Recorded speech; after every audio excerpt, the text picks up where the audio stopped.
kompetensi teknisnya kita akui, pengalaman beliau selama mengajar sampai umur 50 tahun itu sudah cakap. Lalu ada penurunan penyesuaian nilai ambang batas untuk kompetensi manajerial, sosiokultural, dan wawancara. Lalu selebihnya kita berikan penyesuaian nilai ambang batas.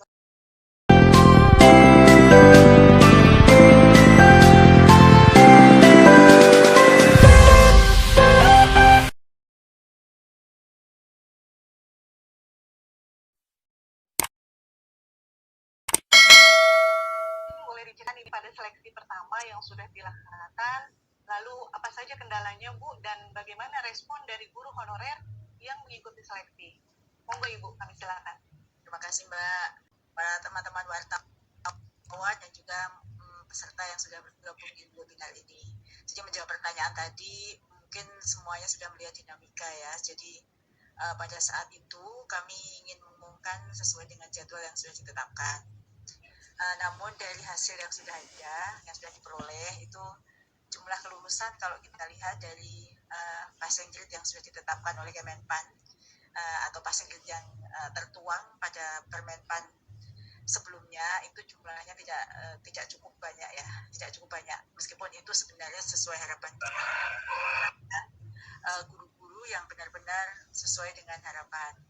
Lalu terjadi dinamika masukan dari beberapa pihak, ada permohonan dari Komisi 10, asosiasi-asosiasi guru, organisasi profesi, dan banyak asosiasi yang mau menyurat atau memohon kepada Kemendikbudristek untuk memperjuangkan agar jumlah kelulusannya meningkat.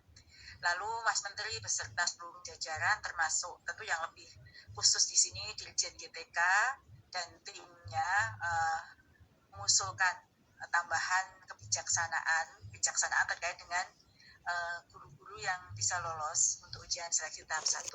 Seperti kita ketahui bersama, ujian tahap 1 ini difokuskan untuk afirmasi untuk guru-guru yang mengabdi di sekolah induk atau guru-guru yang sudah lama mengabdi di sekolah negeri ya.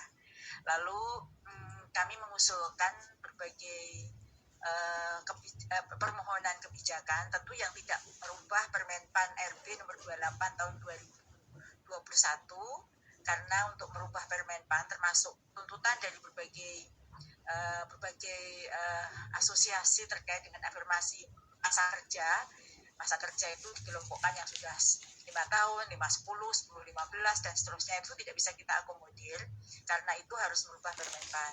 Lalu yang kita lakukan adalah mengusulkan yang pertama afirmasi atau bonus atau nilai ambang batas untuk yang berumur 50 tahun ke atas.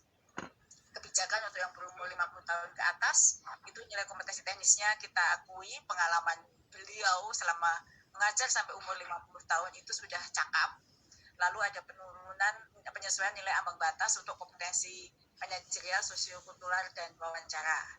Lalu selebihnya kita berikan penyesuaian nilai ambang batas bagi seluruh peserta, jadi ini tanpa kecuali, agar semua guru honorer mendapatkan manfaat dari usulan dari Mas Menteri ini, yaitu penyesuaian nilai ambang batas ketiga, yaitu penyesuaian NAP nilai ambang batas sebesar 10 poin atau 50 poin, sehingga dari yang jumlahnya di bawah 100.000 yang lulus menjadi 173.000. Itu prosesnya ya. Jadi kita perlu waktu yang cukup lama hingga 2 minggu ya dari pengumuman yang seharusnya direncanakan sampai yang baru lalu. Itu karena memang untuk bisa menetapkan hal ini menjadi sebuah Kemenpan. Kemenpan yang terkait untuk yang tadi saya sebut terkait dengan penyesuaian nilai ambang batas itu tertuang dari usulan Kemendikbud itu diakomodir oleh Panselnas dan tentu tidak serta-merta karena harus rapat Panselnas yang diketuai oleh BKN sehingga muncullah keputusan Menteri Pendayaan Amanah Hukum Negara dan Reformasi Birokrasi nomor 1169 tahun 2021 tentang pengolahan hasil seleksi kompetensi 1 dan penyesuaian nilai ambang batas seleksi kompetensi dan kerja untuk Jafung guru pada instansi daerah tahun anggaran 2021 itu Mbak prosesnya untuk seleksi kompetensi 1.